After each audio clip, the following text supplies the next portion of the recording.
রাস্তার দুপাশে ড্রেন নির্মাণের দাবিতে এবার ডেপুটেশন প্রদান করল এলাকাবাসী। কমলপুর স্থানীয় পূর্ত দপ্তরের এসডিও পি দেববর্মার নিকট ডেপুটেশনের প্রদান করেছেন তারা। দীর্ঘদিন যাবৎ মায়াছড়ি স্কুল এলাকার রাস্তার দুপাশে ড্রেন না থাকায় বর্ষার মরশুমে এলাকার বাড়িঘরে জল প্রবেশ করছে এবং এতে করে প্রচন্ড দুর্ভোগ পোহাতে হয় স্কুল এলাকার বাসিন্দাদের।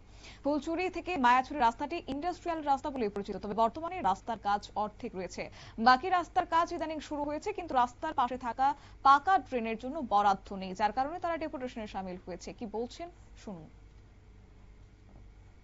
আমরা আজ মায়াছড়ি থেকে একটি টিম পিডব্লিউডি এসডিও স্যারের সাথে দেখা করতে এসেছিলাম। আপনারা সবাই জানেন যে আমাদের যে রাস্তাটা ফুলচুরি টু রামদুল্লাপুর ইন্ডাস্ট্রিয়াল রুট, অনেক 25 টন 30 টন মানে ওজনের গাড়ি আছে। তো আমাদের রাস্তাটা একটা চলছে, যে রাস্তার মধ্যে সর্বত্র ড্রেন ধরা নেই। অনেক বড় প্রজেক্টের কাজ চলছে কিন্তু ড্রেন নেই, আর এই ড্রেনের জন্য আমাদের পাড়াতে অনেক জল নিষ্কাশনের সমস্যা হচ্ছে। রাস্তার নোংরা জল এবং রাস্তাও ভেঙে যাচ্ছে প্রতিদিন, যার ফলে ড্রেন ধরা নেই। আমরা এখন ড্রেনের জন্য এসেছিলাম অনুরোধ করতে।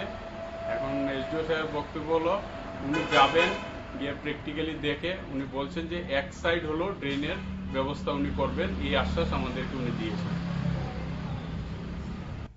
এলাকাবাসীর বক্তব্য আপনারা শুনলেন এবং রাস্তার দুপাশে পাকা ট্রেন নির্মাণ করার জন্য প্রত্যেকে সোমবার কমলপুর স্থানীয় পূর্ত দপ্তরে এসডিও পি দেববর্মার নিকট ডেপুটেশনে শামিল হয়েছেন মায়াছড়ি পঞ্চায়েত সংলগ্ন স্কুল এলাকার বাসিন্দারা, এবং তাদেরকে অতি সত্বর কাজ শুরু করা হবে বলেও আশ্বাস প্রদান করেছেন। নিয়ে নিচ্ছি ছোট্ট একটি বিজ্ঞাপন বিরতির, সঙ্গে থাকুন।